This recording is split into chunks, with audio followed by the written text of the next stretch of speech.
नमस्कार दर्शकों, आज हम धर्मराज जी और उनके सच्चे भक्त की कहानी सुनाने जा रही हूँ। बहुत पुरानी बात है। एक गांव में पूरन नाम का एक लड़का अपनी माँ के साथ रहता था। वह बहुत छोटा था। पूरन की पिता की मृत्यु हो चुकी थी। वह बहुत ही गरीब थे। पूरन धर्मराज जी का परम भक्त था। वह अपनी माँ के साथ हर रोज धर्मराज जी की कहानी सुनता था। धर्मराज जी का पूजा पाठ बड़े ही श्रद्धा भाव से किया करता था। एक बार पूरन की माँ की तबीयत बहुत खराब हो गई। उसकी माँ बीमारी के कारण तड़प रही थी और उसे नींद भी नहीं आ रही थी। माँ की ऐसी हालत देखकर वह लड़का बहुत दुखी हो गया। उसे कुछ भी समझ में नहीं आ रहा था कि वह क्या करे। फिर वह धर्मराज जी को याद करके हाथ जोड़कर प्रार्थना करने लगा।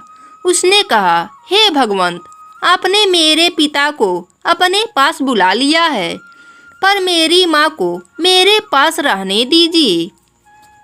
भगवंत, अगर मेरी माँ स्वस्थ हो गई तो मैं हर साल आपके मंदिर मथुरा में विश्राम घाट दर्शन करने आऊँगा। उसी दिन पूरन की माँ को आराम मिल गया और वह आराम से सो भी गई। अगले दिन सुबह पूरन अपने दोस्त के पास गया और उसे अपने साथ मंदिर चलने के लिए कहा, क्योंकि पूरन का दोस्त भी धर्मराज जी का परम भक्त था। इसलिए वह जाने के लिए तैयार हो गया। फिर दोनों दोस्त नहा धोकर धर्मराज जी के मंदिर जाने के लिए निकल गए। कुछ दूर चलने के बाद उन्हें एक व्यक्ति दिखाई दिए जो कि नीले कपड़े पहने थे और बहुत ही लंबा चौड़ा थे। वह देखने में बहुत ही अलग थे। उनके मुख पर अलग ही तेज था। दोनों दोस्त उन्हें देखते ही रह गए। फिर वह व्यक्ति चलकर उन दोनों दोस्तों के पास आते हैं और उनके पास आकर बच्चों के सर पर हाथ रखा और आगे निकल गए।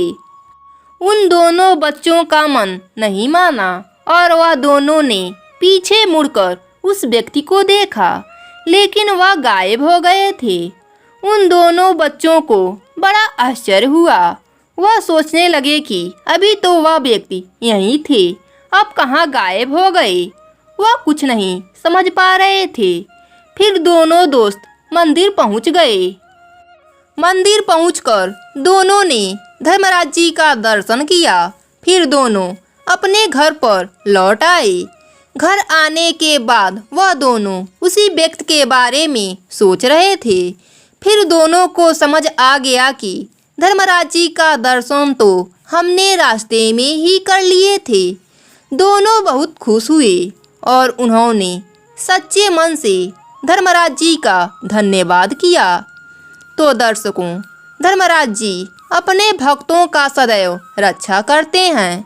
बस जरूरत है सच्चे हृदय से प्रभु को पुकारने का।